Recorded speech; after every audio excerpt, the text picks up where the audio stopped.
Bonjour la dynastie des élites, bonjour la grande famille MKDG, bonjour les amoureux du management.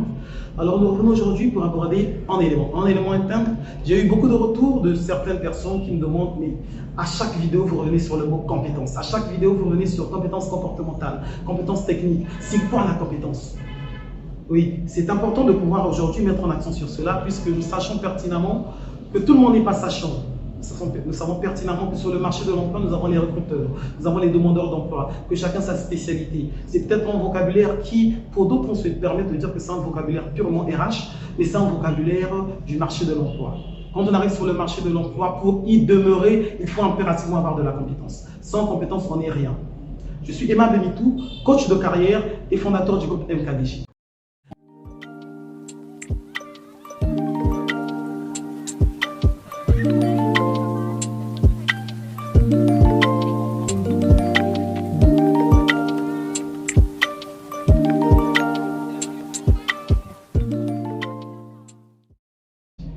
Alors, c'est quoi la compétence? C'est quoi la compétence? Pourquoi la compétence? Quel est l'impact ou le rôle de la compétence, pas seulement sur sa vie professionnelle, mais sur sa vie de manière générale? En fait, la compétence, c'est toutes les aptitudes que nous avons qui nous permettent de satisfaire un besoin. Toutes les aptitudes que nous avons qui nous permettent de satisfaire un besoin. Le besoin peut être d'ordre physiologique. Manger, savoir manger, c'est une compétence. Parce qu'il y a de ceux qui savent le faire, de ceux qui ne savent pas le faire. Savoir boire aussi, c'est une compétence. Mais elle sert à quoi? Pour un goûteur, c'est une compétence qui est professionnelle. Pour le non-goûteur, on va dire tout simplement, c'est des aptitudes qu'il a qui lui permettent aujourd'hui de boire à sa soif. Alors, dans le monde professionnel, quelle est donc la place de la compétence?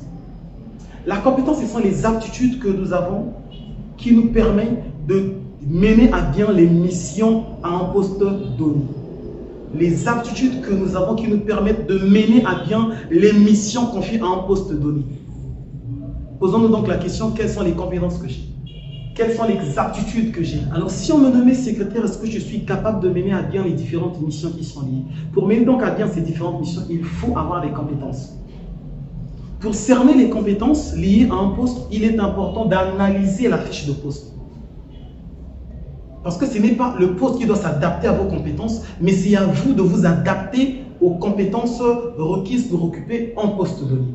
Donc, développer les aptitudes requises pour occuper le poste. C'est ce que nous appelons les compétences. Et pour un poste, on a des compétences tant techniques que des compétences comportementales. Nous n'avons pas que des compétences comportementales. Ça, c'est un élément très primordial à nous. Vous allez dire que je reviens souvent sur des postes, je dirais administratifs, des postes de bureau. Non. Même pour être agriculteur, il y a des compétences. Pas dire parce que c'est de l'agriculture et il suffit simplement que je prenne la houe ou encore une machette et c'est parti, je deviens agriculteur. Non. Il y a des compétences requises pour devenir agriculteur. Il y a des compétences requises, peu importe l'emploi, il y a des compétences requises pour occuper ce poste, pour être employable, pour garder son employabilité. J'ai souvent tendance à dire que pour une personne qui n'a pas de compétences est semblable à un mort. Encore le mort, sa dernière compétence est de nourrir les plantes qui vont pousser demain. Vous allez me dire, oui mais monsieur, la prostitution, pour la prostitution, je n'ai pas besoin de compétences, mais je suis désolé. Est-ce que vous savez combien de techniques faut-il maîtriser de position pour pouvoir satisfaire tous les clients? Est-ce que vous connaissez quelle est l'endurance qu'il faut travailler pour satisfaire les clients? Est-ce que vous connaissez? C'est partout il y a de la compétence. Comment communiquer avec le client pour que le client revienne demain, qu'il revienne après-demain?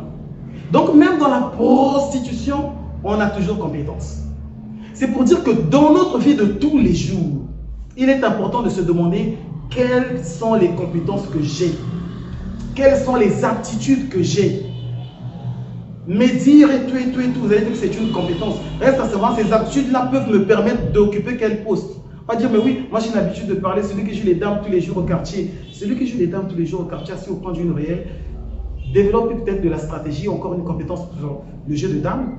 Mais est-ce qu'il l'utilise? Est-ce que cette compétence lui permet d'occuper un poste? Ça, c'est une autre paire de mots, c'est une autre vidéo. À quel moment la compétence nous permet d'avoir une rémunération? Ça, c'est une autre paire de manches. Mais d'entrée de jeu, c'est se dire que la compétence, c'est les aptitudes que nous avons. Ces aptitudes-là, est-ce que ces aptitudes peuvent nous permettre aujourd'hui d'être employables ou pas? Sur ce, je vous remercie. Je vous invite à vous abonner à notre page YouTube, sans oublier notre page Facebook, de liker, de partager, de commenter. Si vous ne voulez pas partager, vous pouvez même faire quoi? Promotion de vidéos. Tout, on prend. On se dit à très bientôt. Ciao.